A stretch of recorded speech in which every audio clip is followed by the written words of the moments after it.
Group ডির পরীক্ষার form fill up করছো, কিন্তু সায়েন্স কোন জায়গার থেকে পড়বে বুঝতে পারছো না। অ্যাকচুয়ালি যদি দেখতে হয়, সায়েন্স কিন্তু পুরো এনসিইআরটির বইয়ের থেকে পুরো ডিটো কপি করে দেয়। এবার কি হচ্ছে, ম্যাক্সিমাম স্টুডেন্টের সমস্যা হচ্ছে এনসিইআরটির বই বাংলা না পাওয়ার জন্য তারা এনসিইআরটির বইটা ঠিক করে পড়তে পারে না, আর এনসিইআরটির বইটা না পড়ার জন্য সায়েন্সটাকে কঠিন মনে হয়। তোমাদের জন্য সম্পূর্ণভাবে ডব্লিউবি এক্সাম টপার তরফ থেকে দেখো, এনসিইআরটির বই 6 থেকে 12 অব্দি যত সায়েন্সের আছে চ্যাপ্টার ভিত্তিক পুরো করা হয়েছে। এবার এই বইটার মধ্যে তুমি পুরো বাংলাতে পাবে, যেটা এনসিইআরটি তুমি এতদিন ইংলিশে পেতে সেটা তুমি বাংলাতে পাচ্ছ। এই বইটার মধ্যে সম্পূর্ণ চ্যাপ্টার ভিত্তিক বাংলাতে সুন্দর করে ব্যাখ্যা করে দেওয়া আছে। তুমি প্রত্যেকটা চ্যাপ্টার, কেন ফিজিক্স, কেমিস্ট্রি, বায়োলজি সুন্দর করে প্রত্যেকটা চ্যাপ্টার ভাগ করে দেওয়া আছে। ইভেন কি হচ্ছে, অনলাইনের ফর্মে দেওয়া আছে। আর প্রত্যেকটা কোশ্চেন প্রিভিয়াস ইয়ারে আসা কোশ্চেন, এটা 23 সালে আসা কোশ্চেন, এটা বিভিন্ন পরীক্ষা আসা কোশ্চেন এখানে পাবে। কিন্তু এনসিইআরটির বইতে কিন্তু কোশ্চেনটা সব পরীক্ষা থেকেই আসে।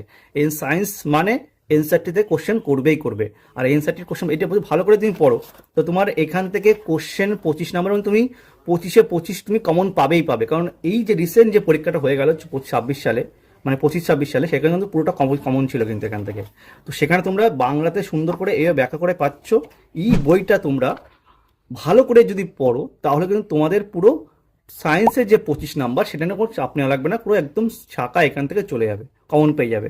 আর এই বইটা তোমরা যদি পারচেস করতে চাও, তাহলে অবশ্যই এরকম একটা নাম্বারে হোয়াটসঅ্যাপ নাম্বার থাকবে, এই নাম্বারে তোমার টেক্সট করবে, টেক্সটও তোমার বাড়ি চলে যাবে। উইদিন 3 থেকে 4 ডেজের মধ্যে তোমার বাড়ি বসে সেম টু সেম এরকম জেরক্স করা, বাইন্ডিং করা এত মোটা বই তোমার বাড়িতে পৌঁছে যাবে মাত্র 350 টাকায়।